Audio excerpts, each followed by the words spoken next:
Welcome back to Clash of Culture. As we enter the 2023 college football season, today we're going to be recapping the Notre Dame versus Navy game. This is a quick reaction as the game just ended. But before we get to football, like always, we want to thank you guys for all the love and support. So if you made it this far in the video, please press the like, subscribe, and notifications button. We have a number of things going on the channel to include a Discord. So please look below for the Discord for the college football pick'em. We are getting close to 1,000 subscribers, and at 1,000 subscribers, we're going to be giving away a signed Heisman. We're not going to tell you the Heisman, but a signed Heisman college football jersey. With that, man, it is great to be back into college football. First game just happened.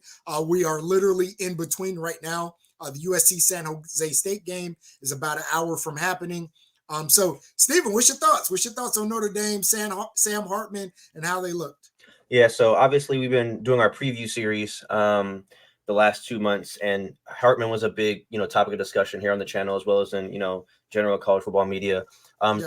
I would say he was probably the biggest transfer quarterback wise. I would say other than DJ, even Shadur, who's probably bigger than both of them, just because he's going to a playoff contender immediately, and he was the ACC total touchdown leader and all that good stuff. So I think with him going over Notre Dame, there was a lot of expectation. I think he fulfilled that expectation. Obviously, he's playing against Navy, which is a lesser opponent, but they were only a 20 to 21 point favorite. They obviously won by 39 points. So the final score was 42-3. Hartman was 19 for 23, 250 yards, 4 touchdowns. Didn't get sacked. Played pretty much a perfect game. Obviously, Audric Estime played really well, almost 100 yards with a touchdown on the ground as well. I think the biggest thing for me was how well Sam Hartman kind of transitioned to a new offense, because a lot of people, even myself included at times, thought that he was, a product of that Wake Forest slow mesh system. And he showed me, I wasn't a non-believer in Sam Hartman. Those of you guys who've been on the channel know that I've been advocating for him. I thought he was going to be in the Heisman conversation, or I think he's going to be in the Heisman conversation. But I think he transitioned well over to Notre Dame. He looked really good. Early in the game, they looked like they were just going to be power running. And then they started opening up the pass attack. So I think this team is going to be scary. Obviously, we didn't know too much about or I would say non-Notre Dame fans didn't know too much about the wide receiving room for the Fighting Irish, but I think they look solid as well. A lot of big body receivers out on the outside. Jaden Greathouse, I'm pretty sure he's a true freshman. Yes. He had almost 70 yards into touchdowns, so he looks like he's going to be an up-and-coming guy for them. And then the defense looked good as well. Obviously, we talked about Jordan Patello. We talked about Benjamin Morrison. But just overall, that defense looked really good. Then again, they are playing against an option attack with Navy, so they're playing against something they kind of knew what they were going to get themselves into.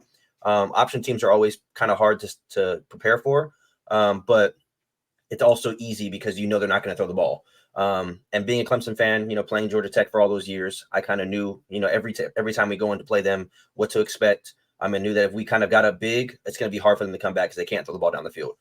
So I think once this game got a little bit out of hand, 21-0, it was kind of like just a coming out party, and just they let them throw the ball over the place, because you, as an option team, you can't make up ground that fast. No pun intended, but you can't make up ground that fast and put up points on the board like a team that runs a spread can. But my biggest takeaway from today's game was Hartman and how well he looked. But how do you feel about the game?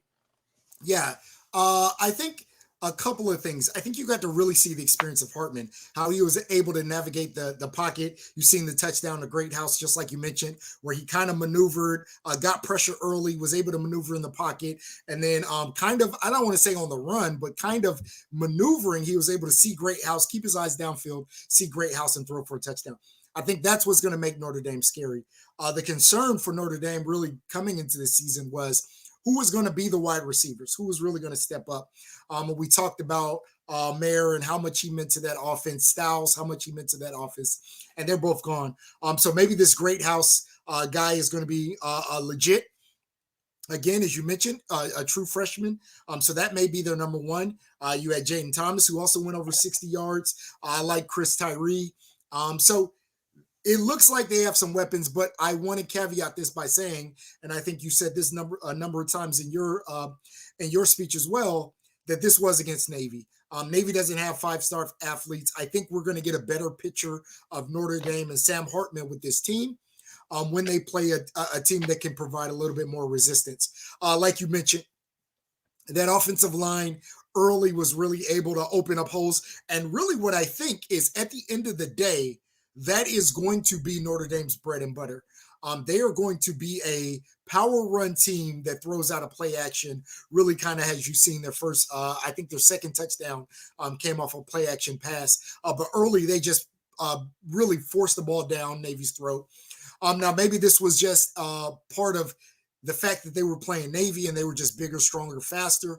But I think you're going to see that with Notre Dame because I think that's their big advantage. We talk about Joe Alt and the rest of the offensive line. So the fact that they're big and strong and they have a big back, a big 230-pound back in Estime, they're going to try to force the ball down people's throat and allow Sam Hartman and these receivers to really grow. And not Sam Hartman so much, but again, a very young receiving core. So this is all you could ask for. If you're Marcus Freeman and Sam Hartman, this is what you expected. This is what you wanted. This is what you hoped for in Dublin. This is the result. This is the positive momentum. I look forward to the next couple of weeks, NC State, and obviously week 4, Ohio State, to see what this team really is because this looked pretty dominant. But this is what you suspect. Now, like you mentioned, the hard part is Navy's not a team that can get down. Down 21 for them is really 50 for some other teams because they have to systematically move the ball down the field. They're not a big play offense. They're a 3 yards, 4 yards, maybe break one for 10 type of offense. And so when they get down 21, it's really theoretically it's over for them. I know they were able to kind of fight back into the game last year after Notre Dame kind of took a lead, but that's not really Navy's game. They have to systematically go down the field. So after they got down 21, really, we probably all could have turned this game off. But I really wanted to see what Notre Dame looked like. And yeah, as an Ohio State fan, a team that plays them in a couple weeks, concerning as an Ohio State fan, but very good if you're a Notre Dame fan. You have reason to smile a little bit. And I know, I know Notre Dame fans aren't going to like us saying, they did play Navy, but at the end of the day, that's the reality of the situation. That's a fact. Yes, Notre Dame won 42-3, but let's just hold our horses. They play Tennessee State next week, which I think is going to be another obliteration of a game. And they go to NC State, which I think they're going to win, but I think we're going to be able to have a better evaluation of how good this team actually is. It's a team that has quality players on their team, obviously not to the level of Notre Dame, but Notre Dame or NC State is not a slouch of an opponent. They're going to come to fight. Obviously, it's going to be Notre Dame's first road game, so it's going to be a hostile environment to a certain extent. So let's wait until that game to see how we want to kind of judge Hartman as well as the rest of this team. And then obviously, like you said, they host Ohio State on the 23rd of September. So that game's going to be a good one. I hope we get this same version of Sam Hartman in that game because I want to see a really good, thrilling type of game. Because he did look really good this first week. And I will say, even though they did play Navy, he still executed what he needed to do. So I don't want to take the credit away from him and the rest of the team, but because he still had to make plays. So I'm not trying to take any credit away, but I'm just saying let's slow it down a little bit as far as giving them too much flowers, I guess, too early. Yeah. So and I don't like the quick reactions because I watched some post game telecasts and again, not to say that Sam Hartman isn't going to find himself in the Heisman race because if Notre Dame does well, and we talked about some of their big games, if he's able to play this well in those games, 4 touchdowns against Ohio State, against Clemson, then yeah, I think he will find himself smack dab in the middle of the Heisman race. But I don't think this game puts him in the Heisman race necessarily. I think we still need to see a little bit more. No, definitely. But that's going to do it for our immediate reaction to the Navy Notre Dame game, Sam Hartman's first game with the Fighting Irish. Let us know in the comment section what you guys think of the game, what you guys think of his debut there. Do you have trivia for us today or no? So, Dad, go ahead and you got trivia today. Since you said you have it, go ahead and do it. Okay. All right. We're going to do the same thing, NFL player and what college they went to. So we'll start with Josh Allen, the Jaguars linebacker. He went to Kentucky. I thought that would be a little bit harder. Money, man. File cabinet in my head, man. That's money. All right. Jamison Crowder. Duke. That's money. What? That boy. Hey, I'm trying to tell you, I'm an encyclopedia for this college football stuff. Boy. Okay. All right. Tony Pollard. Ooh, this is a tougher one. Tony Pollard is a tougher one because I feel like it's a small school. Is it a Big 12 school?